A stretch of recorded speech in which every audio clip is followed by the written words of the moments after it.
One Piece just revealed the strongest pirate crew in the world. And no, it's not the Rocks pirates. That's the part nobody saw coming. Everyone thought Rocks D. Zebek led the most terrifying crew in history. Kaido, Big Mom, Whitebeard, all under one flag. But Oda just flipped that entire narrative sideways. Because in the Elbaf arc, he dropped one quiet line that changes everything we thought we knew about pirate history. And it points to a crew so powerful, they didn't just fight for the New World, they conquered it. Ready? Let's talk about the giants the world forgot. For years, the Rocks pirates were painted as the ultimate threat to the world, the chaotic anomaly that even the world government wanted to erase from history. Their name alone sent chills down spines, and not just because of Rocks D. Zebek himself. The man wasn't just a powerhouse, he was a magnet for monsters. Kaido, Big Mom, Whitebeard, Shiki, Gloriosa, Captain John, Wang Jia. These weren't just strong pirates, they were titans, each capable of commanding their own empires, and somehow they all served under him. And what's even crazier, they weren't even loyal to him. That's the thing. They followed power and power alone. They clashed, brawled, and even ended each other just to prove who deserved a seat at the table. It was pure chaos, a ticking time bomb with enough force to reshape the seas. And honestly, it nearly did. And yet, even that crew wasn't the strongest. Yeah, let that sink in, because Oda just casually dropped a bombshell during the Elbaf arc that flips the entire power scale on its head. But the truly wild part? It's not even about a new character, it's about a crew from over a century ago. And what Oda said next might be the most insane reveal since God Valley. We've always known the giants were powerful, that's never been a mystery. Oimo and Kashi, strong. Dory and Brogy, legends. But compared to the real golden age of Elbaf, they're just the shadow of what came before. Because according to Shamrock, and later directly confirmed by Oda in chapter 1152, the giant warrior pirates, the pride of Elbaf, weren't just strong. They were terrifying, a force so dominant that the entire world feared their name. Not respected, not admired, feared. And get this wasn't just some bedtime story Elbaf tells its children. The world government actively feared them. The same government that wipes out entire islands with buster calls. The same government that needed both Roger and Garp to stop Rocks. That's the level we're talking about. These giants weren't just walking fortresses, they were world-shaking, unstoppable. And it wasn't just their numbers or brute strength, it was leadership, because the one name that stood above even them was King Herald, and he wasn't even part of the giant warrior pirates. Now here's where things get absolutely wild. Shamrock didn't just hype the giant warrior pirates as legendary or feared. He straight up said they conquered the entire New World. And if you've been following One Piece even casually, you know that sentence alone is almost impossible to process. Because today, even the Yonko, the so-called Emperors of the Sea, don't fully control the New World, they just fight for slices of it, constantly clashing in this chaotic, ever-shifting power struggle where no one has full dominion. Not even close.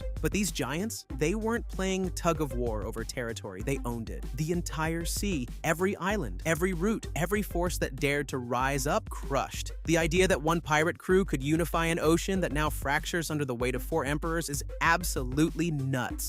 And yet that's what Oda dropped on us through Shamrock. Casually, like it wasn't one of the most insane power feats we've ever heard in this story. And it wasn't some myth or exaggerated folktale. This was stated as fact. The giant warrior pirates conquered the New World. And if that's the case, then not only were they the strongest crew of their time, they may have been the strongest in history, point blank, no debate. But then comes the question that flips everything again. If they really conquered the entire New World, why doesn't anyone remember them? And the answer might take us deeper than we've ever gone before, because this next part, this is where the story starts to feel less like pirate fantasy and more like forbidden history. Now here's where things get wild. King Herald, the name dropped like a lightning strike during Elbaf's early chapters, wasn't just a historical figure. He was a living nightmare for the world government. According to what we've seen and what the lore suggests, Herald was the kind of warrior who didn't need lots of crew. He had a few shirts, but he didn't need one just to conquer a land. His presence alone made the seas quake. And the most terrifying part? He wasn't a part of the giant warrior pirates, but his actions elevated their legend. He sailed alongside them at times, wreaking havoc, tipping the balance of power in their favor without ever being tied to a flag. A rogue force of nature. Imagine if Whitebeard never joined the Rocks pirates but still helped them win every battle. That's how insane this is. And if someone like Herald existed 109 years ago, the obvious question is, where did that power go? Why did Elbaf fall from grace? And who was strong enough to erase an entire era of giants from the history books? Because here's where things start getting really suspicious. You'd think a crew that powerful, one that could humble even the world government, would be worshipped by now, right? That statues of them would stand across Elbaf, that we'd know every one of their names. But no, they were forgotten, glossed over, reduced to footnotes and vague legends. Which sounds awfully familiar, because that's exactly what the world government did with rocks. They buried the God Valley incident, they erased his name, they distorted the truth, and they're doing the same thing with the giants. Why? Maybe because the giants knew too much. Or maybe they stood in the way of something greater. Maybe Herald wasn't just a conqueror. Maybe he discovered something, a truth about the Void Century, or the origin of the world itself. And if that's true, then the fall of Elbaf wasn't just a natural decline, it was an execution. But who pulled the trigger? And what were they trying to hide? Chapter 11, 52 pinpoints the timeline, 109 years ago. That's when the giant warrior pirates were at their peak. That's also when King Herald was at his most active. So what exactly happened back then? Did they challenge the celestial dragons? Did they uncover something forbidden? We don't have a clear answer, yet. But the fact that Oda is digging this deep now in the final saga and making the giants relevant again, it's not random. Elbaf isn't just a power arc, it's a history arc, a revelation arc, one that might tie Joy Boy, Rocks, Emu, and even the Void Century together. And if the strongest pirate crew in history wasn't the Rocks pirates, but the giant warrior pirates, then maybe we've been looking in the wrong place this entire time. Because what if the real treasure of One Piece isn't in Laugh-Tale but in Elbaf?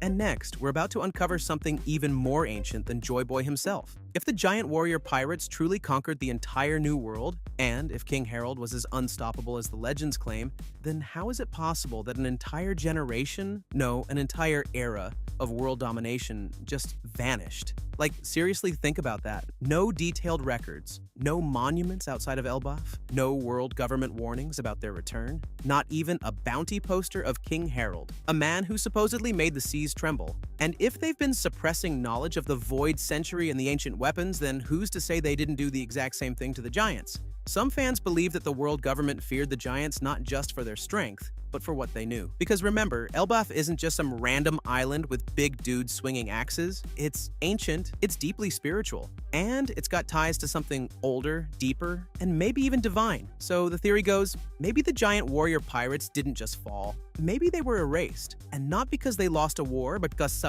because they uncovered something they were never meant to see. And if that's true, then the real reason Elbaf has stayed isolated all this time isn't just pride or culture, it's fear. Because whatever happened 109 years ago, it changed everything. And what's coming next might change everything again. Okay, so let's just step back for a second and really take this in. The giant warrior pirates conquered the entire New World. That's not fan fiction, that's canon. And what makes this so wild is that we're talking about a sea where 4 Yonko can even hold full control over their own corners, let alone the whole thing. Kaido literally created an entire weapons empire just to stay on top. Big Mom was playing political 4D chess with a web of blood packs. Blackbeard is out here snatching devil fruits like infinity stones. And none of them have been able to do what the giants did 100 years ago. Now, either Oda is flexing how terrifying these guys were on a whole new level, or he's setting something up. And honestly, probably both. Because this isn't just an Elbaf backstory, this is world building on Void Century levels. You don't just name drop a crew strong enough to dominate the seas, give them zero presence in the modern world, and then not tie them to something massive. Some fans have speculated that King Herald might have come into contact with ancient weapons, or maybe even information about Joy Boy or the Mother Flame, and it makes you wonder, right? And here's the spicy part. We always assumed the Void Century's secrets were hidden in Laugh-Tale, or locked away with the poneglyphs. But what if they were buried in Elbaf this whole time? I mean, what better place to hide something dangerous than in the middle of a warrior culture so strong no one would dare touch it? At this point, every time Oda drops a new piece of lore in the final saga, it feels less like storytelling and more like detective work for us fans. Like we're all sitting here connecting dots, trying to figure out what it really means when a character says something seemingly casual. Because the giants conquering the New World? That's not just a fun fact. That's a potential domino that could explain why the world is shaped the way it is now. It's no wonder fans are starting to look at Elbaf like it's the next Ohara-level event. Not just an arc with big punches, but big reveals. This could be where the timeline finally cracks open. This could be where Joy Boy's true message starts making sense. This could even be where Imu's fear really begins. Not with Luffy, not with Dragon, but with the revival of the one force they thought they buried a century ago. And honestly, after years of following this series, watching Oda hide Endgame pieces in plain sight, only to pull the rug from under us again and again, this feels like one of those setups. The kind where we won't even realize how important it is until 30 chapters later, when suddenly everything clicks. And we all go, wait a second, he told us back in Elbaf? So yeah, I don't know about you, but I'm keeping both eyes on Elbaf, because the arc that started with giants and jokes might just end up rewriting the entire history of the One Piece world. And if that's not peak Oda's storytelling, I don't know what is.